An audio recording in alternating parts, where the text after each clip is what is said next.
Durham probe into the Russia collusion hoax. President Trump has just been impeached on both Article 1 The and only president of the United States to be impeached for a second January time. 6th committee releasing its final 845-page report. Former President Donald Trump has been indicted. Remember this: nothing worth doing ever came easy. Following your convictions means you must be willing to face criticism from those who lack the same courage to do what is right. Relish the opportunity to be an outsider. Embrace that label. Being an outsider is fine. Embrace the label. Because it's the outsiders who change the world and who make a real and lasting difference. The more that a broken system tells you that you're wrong, the more certain you should be that you must keep pushing ahead. This is a party that wants an outsider badly. I continue to believe Mr. Trump will not be president. You must keep pushing forward. Never, ever give up.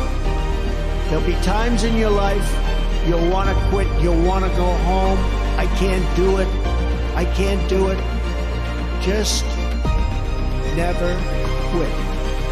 You will build a future where we have the courage to chase our dreams no matter what the cynics and the doubters have to say. You will have the confidence to speak the hopes in your hearts and to express the love that stirs your souls. And you will have the faith to replace a broken establishment with a government that serves and protects the people. They're not coming after me, they're coming after you. I'm just standing in their way. And I always will stand in their way.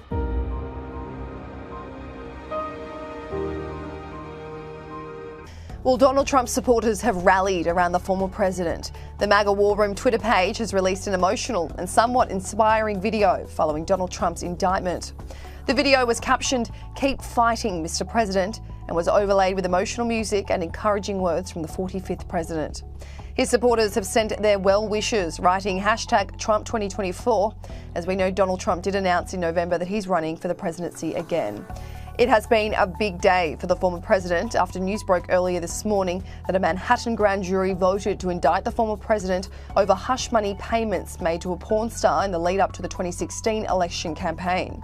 Trump claimed the case brought by Manhattan District Attorney Alvin Bragg was political persecution and election interference at the highest level in history.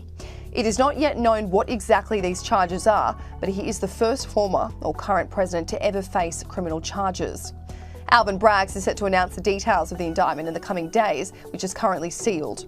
Mr. Trump's lawyers have indicated that he will surrender to face the charges and fly from his Mar-a-Lago estate in Florida to face a judge in Lower Manhattan's criminal courts building for an arraignment.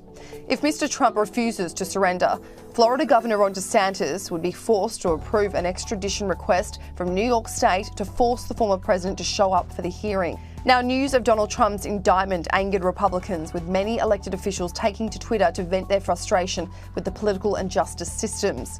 Ohio Congressman Jim Jordan tweeted, "Outrageous." Florida Congressman Byron Donalds wrote, "Today's political indictment of former President Trump is a dark day in American history and a threat to our republic by Alvin Bragg and the Democratic Party machine. It's unfathomable to me that this could happen in America. This is political persecution that must not stand." Missouri Senator Josh Hawley tweeted, "Tonight's indictment of Donald Trump isn't about the law. It's about power, raw power. It's the Democrat Party telling the nation they will stop at nothing to control the outcome of the next presidential election. It is an assault on our democracy, pure and simple." Arizona Congressman Andy Biggs' statement read, "Never in my life have I seen America's institutions as weaponized against conservatives as they are today. George Soros and his hand-picked minions will long live in infamy for their corrupt bastardization." Joe Tacopina weighed in on how the former president is feeling. First of all, have you spoken to the president? Yes. Reaction? He's ready to fight. You know, he's the toughest guy I know. Yeah. And he was shocked, you know, because I was shocked. I mean, I've never been angrier in my 32 years in this business, both as a prosecutor and defense attorney. I've never been more angry about a charge because today the rule of law in the United States of America died. It's dead. It's dead. And it's something that I never thought I'd see. I have goosebumps even saying it because I don't feel good about saying it. You know, when you stretch the law to get someone you don't like, or as a political opponent in this case, it's very hard to ever get that law to come back to its original shape.